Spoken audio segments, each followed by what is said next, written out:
Well, greetings, everybody. Welcome once again to the Rec Poker Podcast. I'm your host, Steve Fredland, and we are officially sponsored by Running Aces, Racetrack, and Casino. And man, we are right on the verge of the World Series of Poker and my trip to Vegas. I know a lot of you have already been out there. You've already started. You've already been running after those bracelets and playing some of the dailies and all those things that are going on out there. But this is the last podcast to be aired before I take my turn out in Vegas. So I'm really excited, super stoked about doing that. And today I'm really excited to bring you an interview with Jordan Young. Jordan is just a fantastic player, very articulate, very bright mind in the poker community. And so I think you're really going to enjoy today's interview with Jordan Young. I'm going to give a few seconds here for our official sponsor, Running Aces. And then when we come back, you'll hear from my interview with Jordan Young. Running Aces Casino and Racetrack has the best poker room in Minnesota, featuring 24/7 promos on all cash poker games, including earning $2 per hour in comps, plus the most player-friendly tourney structures. Visit runaces.com for daily promotions and the tournament calendar. Running Aces Casino and Racetrack, the official sponsor of Rec Poker. All right, everybody. Well, I am here with Jordan Young. First of all, Jordan, thanks so much for taking time to join the podcast. Hey, I appreciate it, Steve. I'm really looking forward to this. Now, you are out in Vegas, you said. Yeah, I've been out here for, 3.5 years now, full time. And yeah, I mean, I always spend my summers out here. I have for the last decade, but I moved here officially about 3.5 years ago. The summer's out there playing the World Series? Yeah. I think this summer will be my 9th World Series. And do you play the entire series? Do you just kind of have you always in the past just kind of shacked up at a place and spent 6 weeks out there? Yeah. Ever since I started having success online, obviously everyone just like wants to come out for the World Series. And once I did have some success, I came out, played a full schedule over the 6 weeks, and every single summer since then has just been 45 straight days of playing every day, just every summer. Now, you realize for us recreational players, that's like our dream, right? Yeah. I'm sure it's a real grind for you, and I'm sure it gets old sometimes, but a lot of us are just like salivating hearing you say that. I'll be honest, it never gets old for me. And it really is the dream. I understand how fortunate I've been, and I don't take any of the 45 days during the World Series for granted. I know that there are spurts where, you're just going to be, or you should be, miserable after busting however many tournaments in a row. But I understand like how cool my job is and how fortunate I am to be living what a lot of people see as a dream, and they would love to be doing it. And, it's 45 days of Christmas, and I treat it as such. That's awesome. I'm sure it doesn't help to have a cash for $240,000 either. Yeah, that will make your summer much less stressful. Right. So last summer was my least stressful summer. Nice. Well, I was going to talk about that a little bit later, but just since you brought up the World Series, and I'm kind of curious just right away, like, so you've had 12 last year. If I read my research correctly, you took second in the $1,500 buy-in for $242,000. So obviously you have this amazing score, phenomenal score, but you're that close to a bracelet. So, now here we are a year later. How are you sort of reconciling those two things? Yeah, I still see the dragon in my nightmares. David Phams, who beat me up, and I had 11 of the 13 million chips in play when we. Oh, I didn't know that. Oh yeah, I had them all, Steve. Oh no! I'm sorry. I'm not needing to needle you here. No, it's completely fine. Because I'm actually not allowed to complain about this, considering the $242,000 that I won. But so it was, it's a silver lining. But I looking back, this is going to be my 9th summer, and I've made 2 final tables, and I play 30 events every summer. So that's how hard it is to get to these. And when you're so close and you aren't able to finish, yeah, it hurts. But it was great experience, and I'm just looking forward to getting myself in that position again so I can kind of put the cherry on top. Right. Well, you have more experience now in doing that. You've been there before, and it's got to be a confidence builder. Even though, yeah, you lost heads up, but it's got to be a huge confidence builder to think, man, I'm very capable of doing this. Yeah, absolutely. I think that's what I definitely took away the most last summer, especially because I've had a handful of 12th, 13th, 14th place finishes, and I had a ninth place finish 5 or 6 years ago. And I always wondered in the back of my mind, just like, am I good enough to get close, but I just don't have it in me to close. But last year kind of just really gave me that confidence to know that when there's 2 tables left in one of these things, I don't think there's going to be anybody with a better chance of winning than me. I love it. Yeah, confidence is an underrated aspect. Yeah, especially in tournament poker, because man, tournament poker can just beat you down. Yeah, yes, it can. And especially for those of us who don't play that often, so you go on a cold streak, it takes forever to win a tournament. But for you, it's got to be tough. Yeah, day after day, if you just feel like, what is going on here? Variance is just not in your favor, and like you said, getting on the cusp of top 15 finishes all over the place and not being able to run really deep, that does have to weigh on you. So I'm excited for you going into this year to have that kind of under your belt. Yeah, I appreciate it. I'm looking forward to it.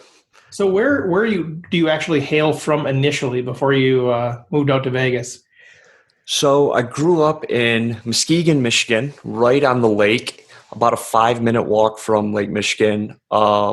My mom and dad and 3 sisters still all live there. My whole family's there. I lived there until I was about 22, and I must have been a little bit older than that. Black Friday. I lived there till then. So then I moved to Canada and Mexico for a little bit, and then came out here. Did you move those places chasing poker, or was that just for other things? Yeah, it was for online poker. I've been playing professionally for about 9 years now, maybe some 9 or 10 years now, full time. So, wherever I moved, it was for poker. That's the same reason I'm in Vegas now. So how did that fit into the Midwest upbringing? I know in some cases it can always be this little stigma attached to it. Was that ever an issue with you and your family, or? No, the premise of being a gambler, I guess, for a living never really crossed my mind, it crossed my mind before it crossed my parents, I'm sure, but they didn't look down on it or anything. They just wanted me to chase my dreams basically and do whatever I wanted. And yeah, they were a little apprehensive when I decided that, hey, I'm going to drop out of Michigan State after a little under 2 years because I want to play poker professionally. But when I told my dad that, he goes, wow, it's about time. I've been waiting for this for a semester. Oh, that's awesome. I mean, that's because a lot of people, that's not their story. It's having to sort of, fight the family and fight the upbringing. So that's fantastic that they were supportive of you. Yeah, I mean, my mom was a little hesitant at first, but she never voiced it just because, she didn't voice it until I was, well into the career path, because she knew that I was just going to chase my dreams basically. But, as a parent should, they worry about their kids, and For sure. My mom worried, but always been very supportive. Oh, that's fantastic. So grew up in Michigan, eventually chased the online Canada, Mexico, and ended up in Vegas just to be closer to the action. Yeah. After playing online abroad for 4 years or so, just the sitting behind a computer for all those years and being so far away from family, being so far away from friends. Yeah, I created friends through online poker that I lived with a lot of the time, but it wasn't the social environment that I was really looking for. It was mainly just grind the whole time. And, that was about it. So I figure I don't want to give up poker because I love this game more than anything, but I need to be around friends and closer to family, just more accessible to them, more accessible to go back to Michigan whenever I want to. So Vegas seemed like the logical choice. That's very cool. So, did you grow up playing games, playing strategy games, card games, or how did you initially find this crazy game? I actually grew up playing golf. Okay. I started playing golf when I was 9 years old with my dad. And the reason I kind of correlate why I like poker so much is probably because I like golf so much, and I still do love golf. I played 18 this morning. Uh, it's an individual thing. All the weight's on your shoulders. You got to make up for your mistakes. You got to make up, or you get the accolades when you do well, but no one's going to bail you out in this game. And I just kind of like that personal responsibility, I guess, that the game brings along with it. Is there a sense at all of you don't have anybody dependent on you as well? I know that I used to be a tennis player, and that was always sort of my thing. I liked playing singles more than doubles.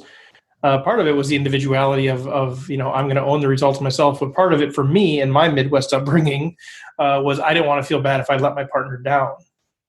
Yeah, absolutely. I mean, I hadn't really thought about it in that aspect before, but now when you say that, it kind of like rings a bell for me, where it's heartbreaking to let people down in any aspect of life, really. And if you have a teammate, then it's going to be all the more heartbreaking because you guys are grinding it in practice together. You guys are traveling together, all these things, and you let them down. I mean, that hurts. Right. Okay. So you play golf, and somehow you got, it's interesting. I hadn't heard that before, but sort of there's the continuity between what you took out of golf, what you enjoyed about golf, to what you enjoy out of poker, but somehow somebody connected you to this game. Yeah, I mean, I picked up the game much like other people my age. Moneymaker, we started seeing it on ESPN. We'd play $5 and $10 tournaments in my basement when I was in 9th and 10th grade. And, my friends, I had 5 or 6 friends. We'd play every weekend. We'd just play all night. And then from there, it kind of, escalated towards we're playing for a little bit more money, but nothing too significant. And then when I turned 18, I was able to go to the Indian reservation casinos in Michigan. Right. So I made some trips up there with my friends. We lived about two hours from Mount Pleasant. And we'd go up there, we'd play 1-2, and, it just kind of grew from there. And then by the time I was at Michigan State, it was like, I was going to Michigan State for poker, but I also had class that I needed to pass. And I did the bare minimum to pass class.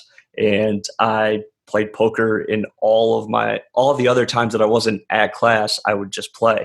I'd be in the library playing on party poker. Well, it's too bad. I literally just had a conversation today with a gentleman I just met today who teaches at the University of Colorado, or Colorado State, and he runs courses in poker. That's what they're teaching in school. It's actually a program. So it's too bad that wasn't around at Michigan State when you were there. Oh, I mean, I would have graduated top of my class, I think.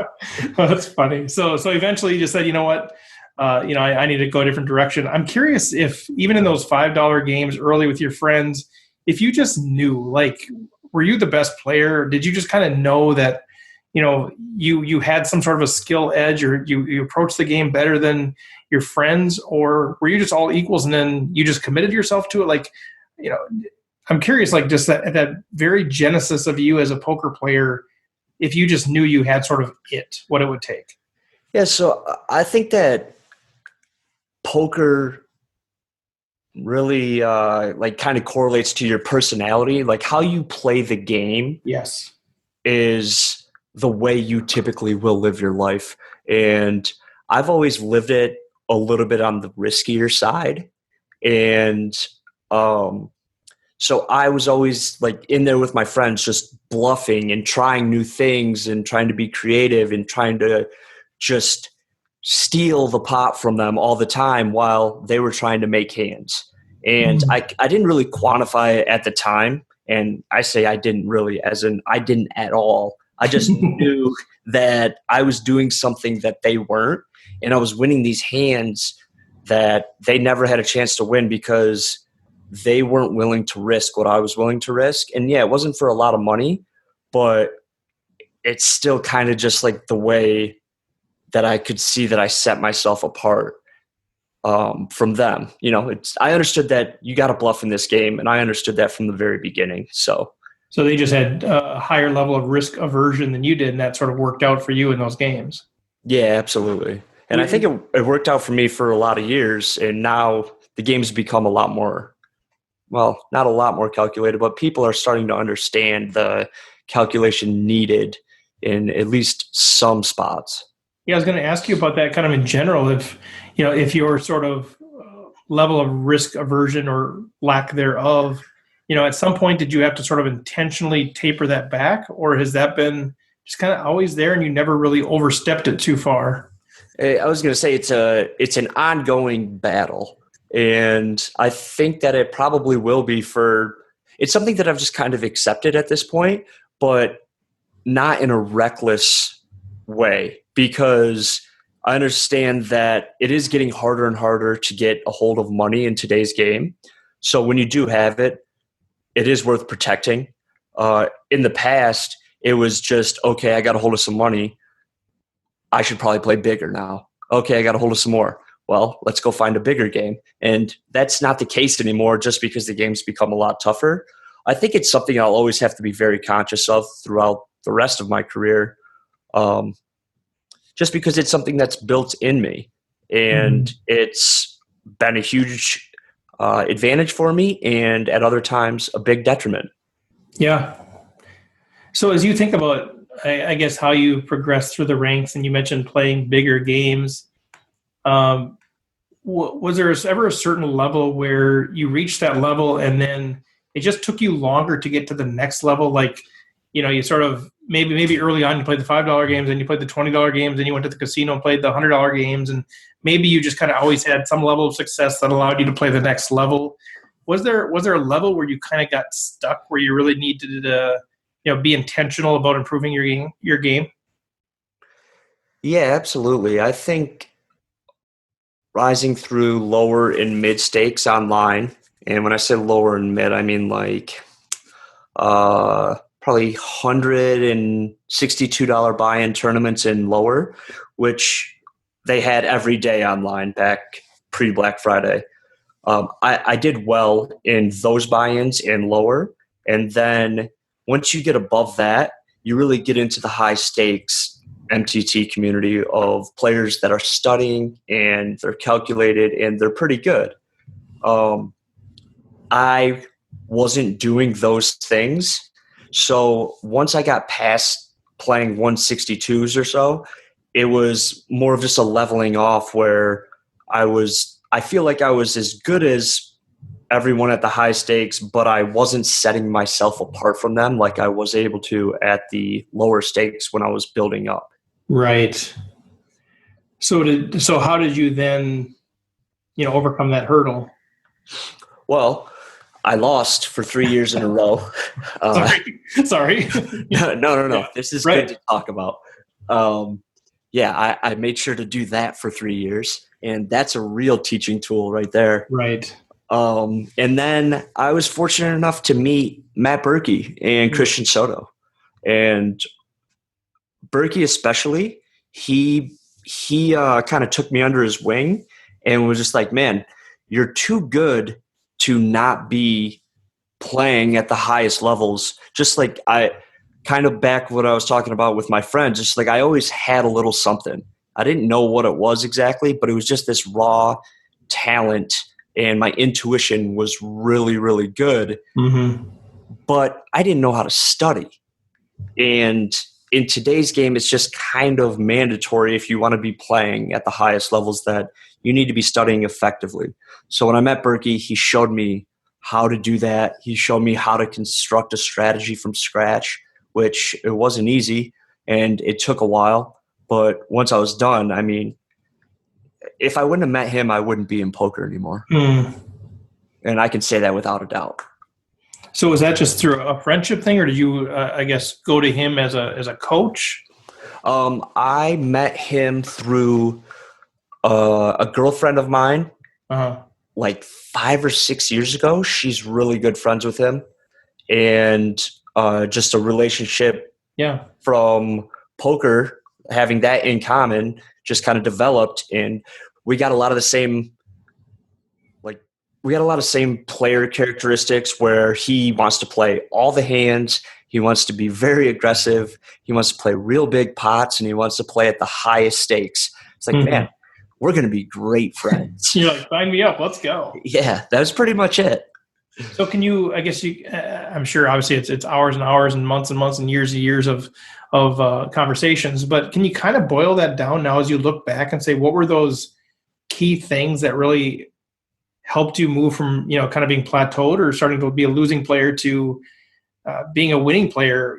Working with Matt, and I know you mentioned this idea of building an overall strategy from scratch. Is that the key, that you had an overall strategy, or are there certain things that you can look back and say these were holes or these were tools that either got closed or added through Matt's help?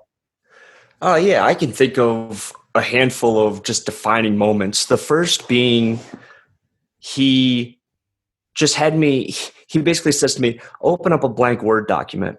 I do so. And he goes, all right, write down or construct your pre-flop opening range. And I was like, say that again? Right. Because I had no idea what he was talking Right. about. I'm usually just being dealt two cards. I see what my opponents do and I'm reacting to them. Well, yeah, that's fine for a while, but then once it's explained to you that all of your decisions are going to be biased towards this other player. So what if you can remove that bias and just play a profitable winning range pre-flop? And that's one of the major things that he taught me right at the beginning. It's like, construct a good opening range that we know is profitable. Then you won't have to react to your opponents when you're looking at your two cards. It eliminates, I don't know how many hundreds of decisions that you have each session, allowing you to be more crisp on the meaningful decisions. And you can do all of this away from the table. I didn't even know that existed. That's So good. once I learned that, and then I think another defining moment, or the biggest one I can point to, is when I learned how to see a flop come out and understand if it was advantageous to me, neutral to me, or disadvantageous. And there are 1,328 different boards that can come out, and you can identify all of them. And so just the idea of sort of taking that logical approach to it versus just the purely reactionary psychological approach almost that you were taking before. Yeah, absolutely. It's just kind of not having to always make decisions based off my intuition, or just eliminating some of the hard decisions you make every session will allow you to make better decisions when they're more pivotal. Was that an immediate thing that you grabbed onto that and said, yes, that is what I need? Or, based on your personality type, was that pretty difficult for you to sort of transition from reactive, situational to, no, I'm going to have a foundational set of ranges and I'm going to remove those decisions? I hated every single step of the process. And I mean it in a good way. It was very eye-opening, but yeah, I mean, I'm a trial and error guy. Like, I want to get out there and just try some shit. Right. And if it doesn't work, then I don't do it again. But it was a long process. It took me about 18 months to feel like something clicked one day, and I had a strategy from like A to Z. But throughout the rest of my career, I can see that there's going to be tweaks all the time. But now, like, I have a general idea of what my goals are going in, and it was a process for sure. Did having that sort of formulated approach, or at least a more formulated approach, did that take some of the fun out of it for you? Were there days where you were like, just screw this. This isn't even fun because now it's so, formulaic? Or did you just No, trust the well, process? And so along the way, yes, it did take a lot of the fun out because I was just going out there with bits and pieces, and I was like just grabbing an apple off a tree here, and then grabbing another one right. here, and grabbing another one here, but I didn't know how they all fit together. And so when that's the case, it's essentially like you have a bunch of tools but no tool belt. And when you can get that tool belt is when you'll have an entire strategy and everything will start clicking. But along the way, it's just like you're trying to hammer a nail in with a screwdriver. That's the best analogy I can give for the whole thing is you just have bits and pieces, and it's just like pounding your head against the wall, and then it all clicks one day. Yeah, that's really good. We literally just did an episode on how do you develop an integrated strategy, because as recreational players, and maybe where you were at that time, I felt like, okay, now I picked up the tool on kind of strategically, how do I three bet, in more situations, or how do I float, or how do I delay C bet, sort of these individual tools, but often it never feels like they're all working together to one systematic approach. And I think that is the next step for me personally, and for a number of the recreational players that are out there. And maybe that's what I'm hearing from you, is that was your pivotal moment, was moving from a set of tools to an integrated toolbox. Well, it was, yeah, I mean, I think that it was the process of gathering all of this information and all of these different concepts. And then one day it just clicked of why I was trying to do this. Mm. And that's the biggest thing. It's like, why am I doing all of these little mechanical things at the table? Like, why am I raising to this size? Why am I betting the turn for this big? Why am I doing it with these hands? I was just doing it knowing that it was a winning play a lot of the time because of past experience. But then one day it was just like, oh, that's why I'm doing all of this. I'm trying to make my opponent get backed into this corner, and maybe I should just always enter a hand with that mindset. Oh yeah, that's a good idea. So that's the reason why I was doing it. But I didn't know that. It took a long time to kind of rationalize a holistic mindset approach towards going to the table. That's really good, man. So let's shift gears a little bit. Curious now. Well, maybe start off this one, talking a little bit about what levels are you playing right now. I mean, are you playing online, live, cash tournaments? Kind of where are you at? What are you playing now? The past few months, I haven't been playing a ton. I've been playing, or I've just been like working on a lot of stuff with Christian and Berkey. But I typically have been playing 5-10, 10-20, and then I'll just play any of the tournaments that are around Vegas. The WSOP circuit was here like 2 weeks ago. There's a $1,600 buy-in. But yeah, I mean, I put in a lot of hours last year at Aria 5-10 and 10-20, and I'll play 2-5 as well. And I've played all the way up to 50-100. So somewhere in that area, but I would say typically it's 5-10. Okay, perfect. So if I think about those limits, and I also think about the tournament size that you're playing, obviously for all of those, I would think you'd have a pretty good mix of, very good players as well as some newer, more recreational, less experienced players. So as you're watching folks play, what are the most common mistakes that you see players making? The less experienced players. When you're watching them, you keep thinking mistake, mistake, mistake. Like what are the most common mistakes that you're seeing out there? Not understanding or comprehending how important the effective stack size in relation to the pot is. Like that is the biggest thing in poker from my eyes, where the stack to pot ratio just matters so much because it's going to allow you to either leverage an opponent or you're going to get leveraged. And what I mean by that is, like, if there's $200 in the pot, you and I each have $300 in front of us. I bet 100, then you're essentially being forced to make a decision for your entire stack. So you're being forced to make a $300 decision, and I'm only risking $100 to do it. That's what I'm trying to do to people. And I just don't – I see people call that 100, on the turn and then fold the river somehow. And it's just not a thing. Like, you shouldn't be able to do that. I mean, when I say you shouldn't be able to, like, yeah, you can do it. It's within the rules. I recommend don't do it. So the decision should really be shove or fold there. Yeah, absolutely.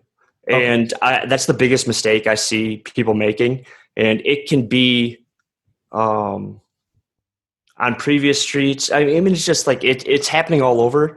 But leverage is something to be very conscious of, as well as the stack to pot ratio. And the two correlate really well together. Do you see that on both sides, both in terms of, the second person calling a third of their stack and then folding? Do you see it also on the aggressor side where they're betting a certain portion of their stack and then folding to a re-raise? Yeah. I mean, you see it less from the person that's betting, just because the example that I just gave, I think that happens at lower levels, like 1, 2, and 2, 5. You'll see those types of mistakes being made, and it's because they're making the bet, and then they're going to react to what their opponent does. When what they should be doing is making the bet and knowing, well, if this guy goes all in, I'm calling immediately. And if this guy, you know what I mean? Just like before I put that bet out, I know what I'm doing before you do it. Yeah, I think that's a huge mistake, especially the tournament that I play, where you'll see somebody bet a portion of their stack, then they get re-raised and they just freeze. They have no idea what to do. Versus, I think what you're saying, that's a critical piece, is almost that chess mindset of, well, I hear the options that I have, and my opponent could do one of 3 things, already knowing what I'm going to do in each of those situations. Yeah, absolutely. And here's a little secret. When he folds, who cares? You don't even got to think about that one. Right. You just win. So when he calls, you just need to know what river cards you're all in on, and what river cards you're check calling on, and what river cards you're check folding on. That's the away from the table work that you can do, is starting to break down how the board texture is going to change after X amount of money has been put in on flop and turn, and then all these river cards can come. So that's just like a little tip of like something you can work on. So I'm curious about the concept of leverage too. I mean, I'm familiar with the idea of it. It's something I haven't studied or we haven't talked about on the podcast. Do you have any particular resources that you would say are good, or individuals that maybe have some content out there, or maybe it's Solve for Why Academy? I mean, where can we find out more about this concept of leverage? Well, Matt Berkey's pretty good with it. But it's something that it's what our academies are based on, and it's what we basically have formulated our entire strategy around. It's much more broken down than just the overall definition of what leverage is, because there's so many different ways you can go with that word or implement it in this game of poker. I'm not real sure where else you can hear people talk about it, because I haven't ever heard anyone talk about it besides Berkey and Christian, honestly. Yeah, I mean, as you're talking about, I mean, the whole, stack to pot ratios and some of those things, and I'm an analytic, I'm an actuary by trade, so I tend to understand things like leverage and just naturally. But yeah, it's not something that you hear about a lot. So what I'm hearing from you is it's one of those kind of key underlying sort of framework elements as part of your academy. Yeah, absolutely. I mean, it's what we base most of our strategy around. And the best example I guess I can give is, it's not going to be a quantifiable one. It's going to be, that feeling you have when you're in the middle of a hand and your opponent bets and you're like, oh shit. Yeah. It's just the, oh shit. Like, that's it right there. I know everyone that's played poker has to have that feeling where they bet some amount of your stack and you feel like they bet it all. Yeah. That's leverage right there. That's fantastic. That's really good. So leverage is one of those common mistakes. Are there other ones that you got noodling around in your head? And I'm trying to think. I mean, I see tons of mistakes, but I can't pinpoint one right now. Yeah. I think it's maybe people are going multi-way when they don't need to as often, or they're taking the wrong types of hands multi-way. And I don't know. I'm not real sure. I think that I see a lot of betting mistakes when people just don't know what they're doing when their opponent responds to them. Okay. And that always just really baffles me because you know he could have done that. Mm-hmm. You know, so how do you not have your mind made up? That just kind of means that you're betting for information. You want to find out where you're at. And when that's the case, I don't think it's a very I don't think it's a good excuse. Yeah. You can figure this stuff out away from the table, and that's the work you need to put in. But it all sort of falls into that category of thinking ahead. Yeah, absolutely. Yeah. It's something that I learned really early just playing tournaments online. And it's something that someone told me. I don't even remember who it was, but it's just, why are you 3-betting and then deciding when they 4-bet? Right. It's just like, if you're going to 3-bet ace queen, then you better beat him in the pot when he shoves. And if you're not going to, probably don't 3-bet it. Right. Yeah, and I think that's, a lot for us recreational players. A lot of us just think, oh, if I 3-bet, they're just going to fold. We sort of have our mind made up on what they're going to do. And why even examine when they fold? Because when they fold, you win. So just don't even examine that. Examine when they do anything else but fold. Right. We just assume that they're going to fold, so we're always surprised when they don't. And it's a really bad way. It's a bad approach. So I think thinking ahead and having your mind made up, and then going with your plan, I guess. Yeah, I think it's really important to acknowledge the decision that you're making 30 seconds earlier. And I know that sounds a little convoluted, so I'll expand on it. So say you have 2 jacks and this guy raises, and you're like, okay, I got this guy beat. This guy's playing all the hands. I'm about to put a raise in, and I'm just going to crush this guy. I put a raise in. Gets back to him. He shoves all in. You're like, oh my God. All right, jacks are good. Well, they're probably good, but they might not be good. Man, he really went on. It's like, why do you not trust yourself of 45 seconds ago? Because 45 seconds ago, you knew these jacks were the nuts. So the only thing that's changed is the adrenaline, and you're allowing emotion to get involved now. It's like, all right, just stop that right there. Remember what you thought 30 seconds ago and beat this guy in the middle. So that's really some emotional discipline, mental discipline. Yeah, it's trusting yourself as well. Yeah. Oh, that's really good. Oh, really good. Okay, so as you think about, a lot of us are saying, how do we either we're new or we feel like we need to reconstruct our game a little bit because we're in a situation maybe a little bit like you were, where we had different tools and whatever. But if we're in that situation where we're saying, I just want to start from scratch and rebuild my game, grounded in some solid principles, what advice would you have as far as where to start? I think the starting point should be defining where your weaknesses are, defining where your strengths are, and defining what your edge versus your current player pool is. And once you do those 3 things, you can build on them. And I think it's literally very important to write down, what are my strengths? What are my biggest weaknesses? How am I setting myself apart from the field?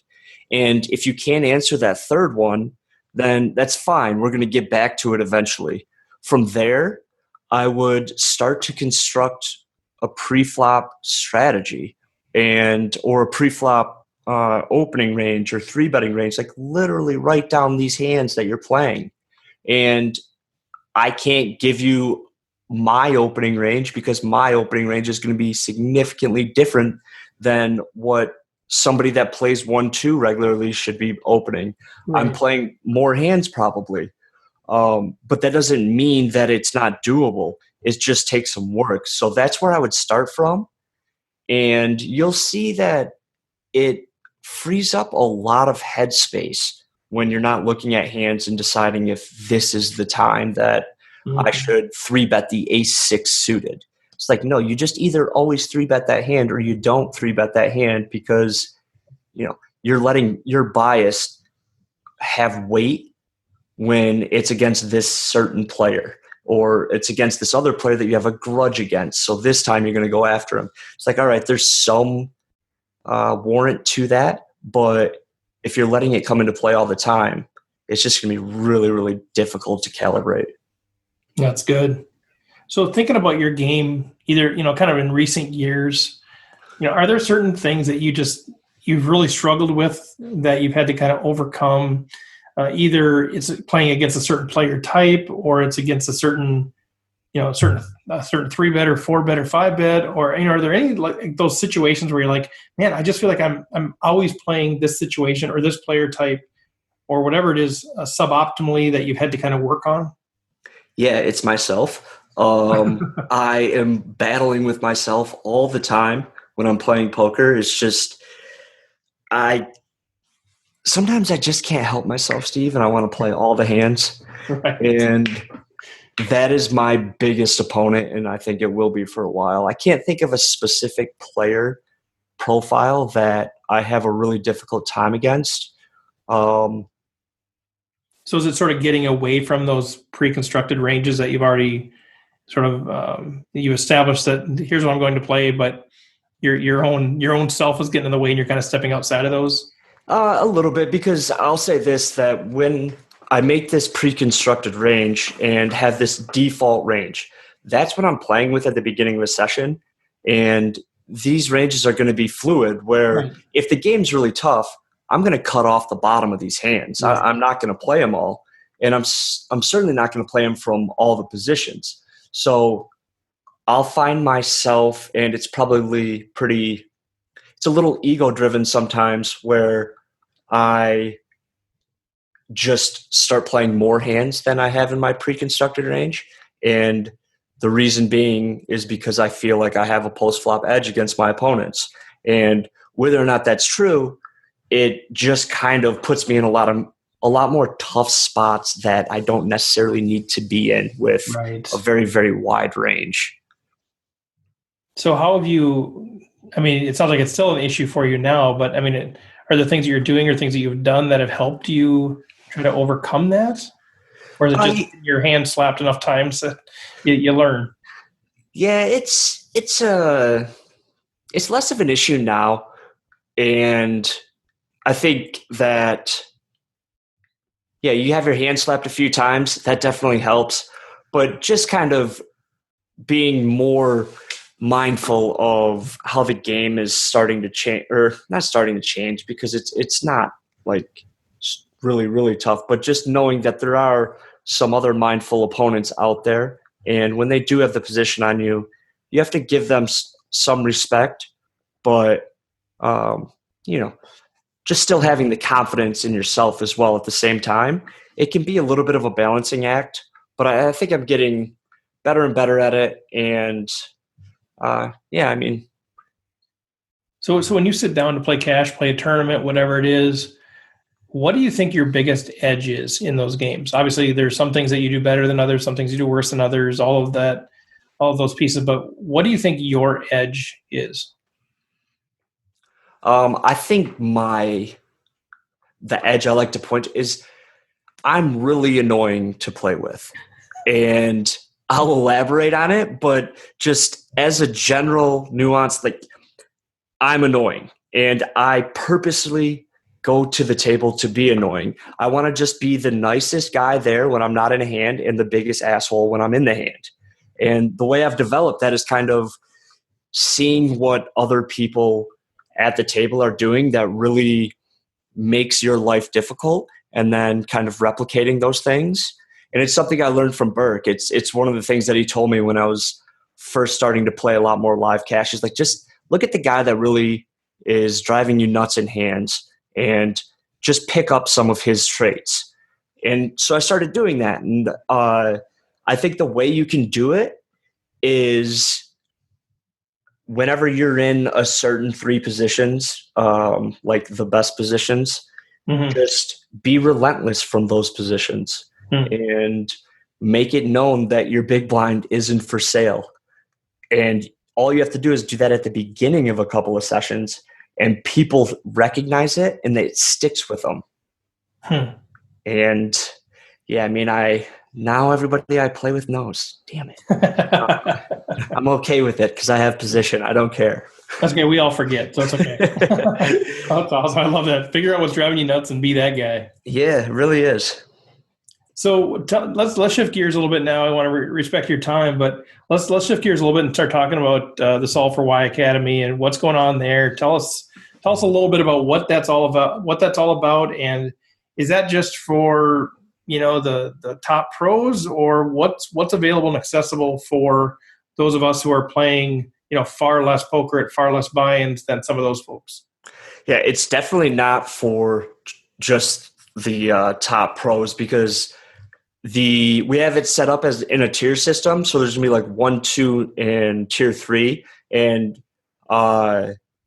it's gonna be some higher level stuff on tier 3, but the other 2 is gonna be catered to pretty much all levels of play. And we have some original content coming out that I think is going to be really cool. It's going to be some strategy content that I don't think the poker community's ever seen. And the reason I say that is because our production crew is so good at what they do. And we have this really cool concept. It's called Poker Out Loud. Yeah, Matt was talking about this. It sounds phenomenal, but go ahead and explain it. It sounds phenomenal. Okay, so Poker Out Loud is what I'm most excited for. I saw the first episode a few days ago. We're playing 6-handed at our RFID table. So just like you would see on a live stream or on ESPN, we can see the whole cards. Where all of the people watching can see the whole cards. And we all have noise-canceling headphones on. The 6 of us playing do. Right. When it's my turn, I pause my music and I exhaust my thought process, and then I act. And then I turn my music on, and Berkey's next. He pauses his, he exhausts his thought process. Just genius. It's going to be so cool. I mean, it is so cool. I've seen it. It's awesome. I think it's unlike anything anyone has ever made in the poker community, and it's our flagship. It's what we put everything that we could into it. Our production crew makes us look so good. They make us look way better than we actually are. So I can't thank them enough. They're the greatest. But yeah, if this isn't the best thing that anyone's seen in regards to poker strategy content, like, I'll eat my words, but I'm that confident in it, Steve. So how does that look? It sounds phenomenal. Are these like subscription based levels, or are these sort of, one-time cost to watch certain videos? How does the structure of pricing work in general? Yeah, it's going to be subscription. So you can either do a yearly subscription or you can do monthly. And I believe don't quote me on the price, because we had a discussion of this. Sure. Well, you can hold off. You can hold off messaging. Yeah, I'm going to. Yeah. But Solve for Why Academy already has some things rolling, right? Oh, yeah, absolutely. We have the 3-day academy that we do once a month, once every 6 weeks. We have 4 webinars that are about 3.5 hours each. And then we have 2 10-week long courses where each week is a 2-hour session. And beyond that, we have the Elite Academy that we run once a year. And now we're rolling out the sub-site. We're going to have a podcast that is going to be launching. Actually, we're launching 2 podcasts. One of them is a recap of all the hands that we play on the Poker Out Loud show. Mm-hmm. And the other one is just kind of it's like what you and I are doing right now. Yeah. So we have all of that already. And then sub-site should be a week or 2 now, and it's going to be out there. A lot of cool stuff. So now the names I'm familiar with that I'm aware of, yourself and Matt Berkey and Christian Soto, are there others that are involved in some of the training elements? Yeah. There is Matt Hunt does one of the 10-week courses. Okay. He is I mean, he's a great coach. I actually took 20 hours of coaching from him about 6 months ago because I wanted to become more in depth with or in tune with the GTO concepts. And he knows it much better than I do. I've always been this kind of, I don't want to say like field player. Exploitive. Yeah, that's a better word for it. So he's great. And we also have the Just Hands crew that came on at the beginning of this year, Jack and Zach. Those guys are great. They play in the Six Backs Poker Out Loud session with us. And we also had Nick Howard from Poker Detox sit in as the sixth. And Nick is, you're going to see some unique viewpoints from a high-level player out of Nick. It's really cool. Oh, my gosh. What a great team you got assembled there. Yeah, I'm really happy with what we've had come together this year, and I'm really excited. Only a tiny bit nervous, really excited with the sub-site launching pretty soon. Right. Well, in addition to the Solve for Why Academy, which is solveforwhyacademy.com, people want to follow you personally, Jordan. What's your Twitter handle or other ways that they can connect with you? Yeah, they can follow me on Twitter. It's JYMaster11. Same screen name I've had since the beginning of the online days. That's Instagram and Twitter. They can email me if they have any questions about basically anything at jordanyoung@solveforwhyacademy.com. Fantastic. Well, this is a great interview, man. Thank you so much for taking the time. This is huge for us, and we're all learning a ton, and you guys have been fantastic in helping or investing in those of us who are trying to grow at the recreational level. Any, I guess, final parting words as we end this thing? Well, I want to thank you for having me. This was, I had a great time. It was, really enjoyed myself. And my final parting words would be good luck this summer. I mean, World Series right around the corner. Good luck those 45 days of Christmas, and, enjoy yourself. Well, and me for the last summer, for the first time I went out to Vegas. Four of my buddies and I went out there. Three of my buddies and I went out there, and I had a blast just for a week or so, playing some of the smaller stuff and a little bit of the bigger stuff. And we'll be out there again this summer. So maybe I'll get a chance to at least introduce myself to you and hang out for a little bit and watch from the master. Yeah, absolutely. That'd be great. Definitely introduce yourself, and, good luck this summer to you too, Steve. I can rail you at the big show. Finally get that bracelet. So. I'll be there. I hope so. I just got to stay out of the dragon's way. Right, exactly. You can slay the dragon. It's all good. All right. Well, Jordan Young, thanks so much for being with us today. All right. Thanks, Steve. Yep. Okay, so that's it. Thanks so much, Jordan, for your time. A wonderful interview. Again, I'm heading off to Vegas here pretty quick. If you want to help promote the podcast by wearing a Rec Poker patch, please let me know. If you see me out in Vegas, I'm going to have some with me, so I'm happy to give you an adhesive one for a temporary fix to help promote the brand. Otherwise, tell your family, tell your friends about Rec Poker.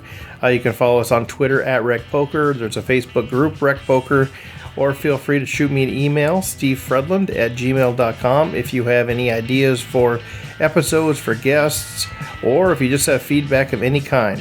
Always trying to get better, so constructive feedback is very welcome. So with that, thanks so much, and we will chat with you next week.